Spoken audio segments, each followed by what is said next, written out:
Shalom, Assalamualaikum. Perkenalkan, nama saya Artami Kalinsang, NIM 2314201090, kelas A3 Fakultas Keperawatan.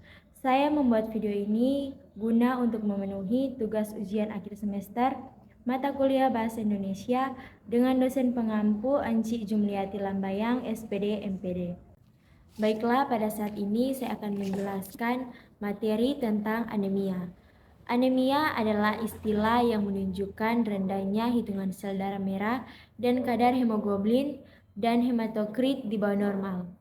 Anemia adalah berkurangnya hingga di bawah nilai normal sel darah merah, kualitas hemoglobin dan volume hematokrit per 100 ml darah. Anemia dalam bahasa Yunani tanpa darah adalah penyakit kurang darah yang ditandai dengan kadar hemoglobin dan sel darah merah atau eritrosit lebih rendah dibandingkan normal. Berikut ini kategori tingkat keparahan pada anemia.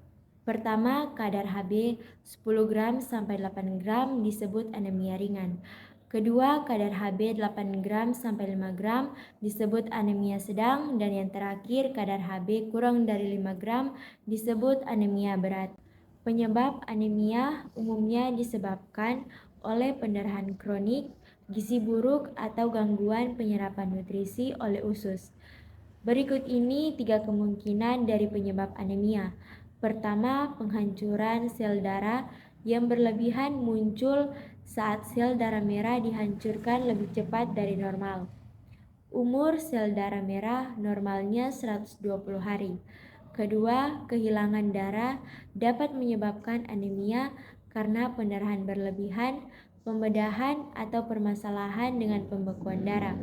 Ketiga, produksi sel darah merah baru ini terjadi saat sumsum tulang tidak dapat membentuk sel darah merah dalam jumlah cukup. Ini diakibatkan infeksi virus, paparan terhadap kimia beracun, atau obat-obatan.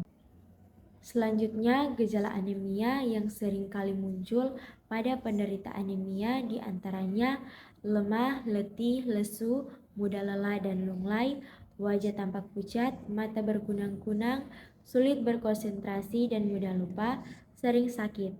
Pada bayi dan batita biasanya gejala seperti kulit pucat atau kurangnya warna merah muda pada bibir dan bawah kuku. Jika anemia disebabkan penghancuran berlebihan pada sel darah merah, maka dapat terjadi gejala lain seperti warna kuning pada bagian putih mata, pembesaran limpa, dan warna urin seperti teh. Selanjutnya, jenis-jenis anemia, yaitu anemia defisiensi zat besi, anemia defisiensi vitamin C, anemia defisiensi makrositik, anemia hemolitik, anemia sel sabit, dan anemia aplastik. Nah, selanjutnya pengobatan anemia. Pada dasarnya, pengobatan akan disesuaikan dengan penyebab terjadinya anemia. Pengobatan tergantung pada diagnosis utama.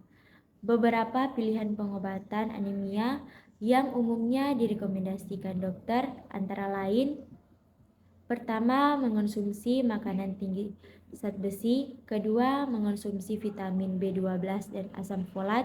Ketiga, transfusi darah.